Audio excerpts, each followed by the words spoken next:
wano onako lero bannange tuzze mu bwetowaze tuzze kwetondera mukulu tuweleze mu bwetowaze wano mukulu kakana tuzze kwetondera mukulu Lwaasa nti munnange obusungu bw'abantu bakuvuma abatuwaga bali bekiboga mitiyana netugamba tukuvume netukuvuma Lwaasa twakuvuma Butambala twakuvuma netukuvuma buli sibi netusikuvuma Lwaasa naye otulaza obusungu ensenene ziganye ensenene bwe zijja zikoma mu nnyendo era abantu si bakabaka ffeffeffe kabalumiddwa nti ensenene zikoma mu nnyendo abantu bangi abalumiddwa omwana ava mu north from Arua. Yes, I'm the same Manelo Sicily. Naye tanalaba ku nsenene. Sinalaba nsenene.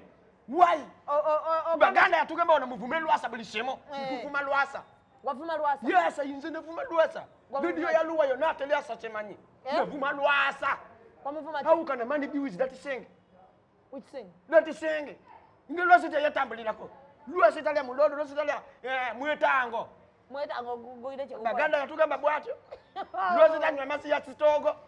Baganda batuya bushini Baganda muntu mubinyo Baganda akugamba sigama mabega wa nyumba ukutuka milango bwati nga muganda susha Baganda suka kado busungu bwachi bolina Baganda bakoze ki batula tala kuvuma musaza ina atula kasiko ya nsenene nsenene tatambula nsenene akoma munyendo yes kati Lwaasa mugamba ki nzagala Lwaasa tusonye wenshi yona twamuvuma Lwaasa atensenene Zisuke munyendo and come to all parts of Uganda. Ati go waru ensenene zagaza. Ngala kulia ku nsenene. Mwatamuni anyanza. Umanyi buwomi ya nsenene kwe. Go there no. By they call it what? Gulasi kopa. You know gulasi kopa. Amwezi go tulimu kwa nsenene. Which is nsenene? This is the second week of this month. The first week of this month. Olesene nakutuka one. We are approaching the third week. Kedi nsenene. Sinolaba deko ya nsenene. Baganda Baganda bakola. Ila from here I'm going to BBS. Yeah? I'm from here. I'm going to BBS. Yeah? BBS. BBS. Yes, TV ya Buganda. I think Baganda unazilaba. I want to tell Baganda mushilo nyo. Yeah, that's right. Ofuma Baganda. Yes. Ade bana nkola si. Nza ina senzo bakola Baganda. Ogenda bakola ki? Yeah. Oli kutaka lya Buganda. Ali wataka ya Buganda. Enu wono otudde. Poloti yanga ya Buganda. Taka yanga ya Buganda. Wono Buganda aliwe wentude. Unu wano wotude. Uwa. Takalya kabaka. Uweya. Apart from kabaka ya Buganda, uyu mwosi tibwa. But we want to tell Lwaasa. Tulibe tuwaze tufuna mu mutima yafe. Tufuna nye. Atushonye wate nsenene. Kuba tugenda kufa nsenene. Nsenene how can nsenene stop in nyendo? You want to eat nsenene na cup. Ntwala abiri. Yes. Hatikati wabasaze ozita. Zizo tukanga mvundo. Tetufude ayo kasitaba nga nsenene. Nebwazi tosanga tekuli mutwe. Tudusobola kumani tulya siwudu. Tuwagala nsenene. Nebwa banyiza nyo natuwa byoya. Tusobola tokosa byoya ya nsenene ne tuwuta sopo. Lwaasa yanyiga nnyo Lwaasa. Tayinza butanyiga mwamuvuma nnyo. Bantu ya Baganda batuwaga wano. Siboga wavayo nsenene. Fotipoto wavayo nsenene. Zivaayo. Ziliwa. Zaganye buganyi kuluno. Lwaasa yazikuwata zona. Yes. Lwaasa yazikwata bwata. Ati Lwaasa munyivu Badi Black. Badi Black atajira muwa. Badi Black yagenda nasaba Lwaasa sente wano za kulya. Covid yabayita mu bantu. Then he sent the money. Then she was there as evidence. Mbu musaza yali angula. Kugula sigwe Badi Black. Azunga musilani bwate. What? Badi Black aja kuvuma. Nani anza kumukuba? Ile sivu manza kumukuba. Yani they call her what? Bugondi. Naswe. Bugondi. Her name is what is Shanita. Shanita namuyomba.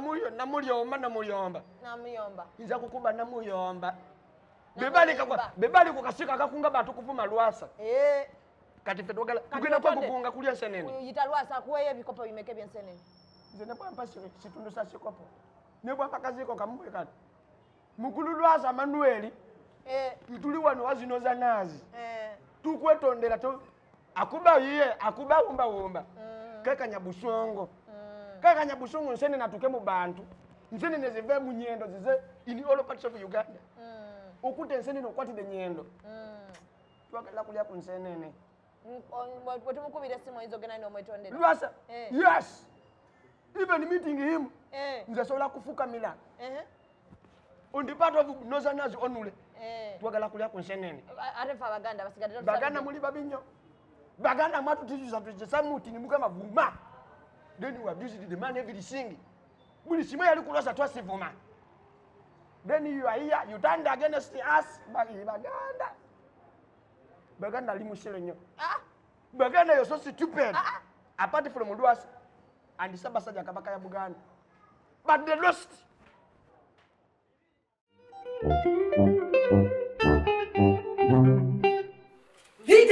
Linda kuba abantu bafuka wasanga musajja lagera kotuka. Hatia. Musansa wo kunkulu ya kabaka wongo yingira ntebe do yawo. Otegedde wa kubiwologomaawo.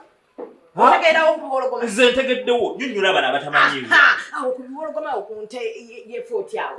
Awo otegedde wo bulungi nnyo. Awo ngo yingira boti mbalala road yawo. Wanoge busege kibuye. Simba basi za Baganda. Ntegedde. Otegedde wo bulungi. Nfunawo. Awo katabada kutukidde kuweroka. Kutukaki. Ngaba ntemanyi dagala. Temukyalya byennyanja. Mutandika okulya ebyennyanja kuba bw'okwata ejjiri ekyennyanja. N'oligattamu amasavu g'ennyama. Osobola okukola kabondi okusaidde w'ettabu. Bw'oba olina omwana alina nabbuguma. Osobola okukwata amagi g'ente. Okimanyi bulungi ente eriika. Nga njibanyi. Njibanyi. Ate munayize wabwe tezibiika. Naye ng'olaba Jekyo abantu kutamanya eddagala kubanga bw'okwata amasavu g'omusu tagakola kye tuyita fats z'ennyama. Nonwako n'owona obulwadde bantu kutamanya eddagala ze mbabuulira. Banage, don't try this at home. Terms and conditions apply. Do it at your own risk. Oshegete naye kati mwerabira bannange subscribing to TheKitonsaz. Subscribe, follow, comment, like, share. Akada kachikulu nnyo. Kakunotifying okutegeeza nti TheKitonsaz bakoze ki bataddeyo.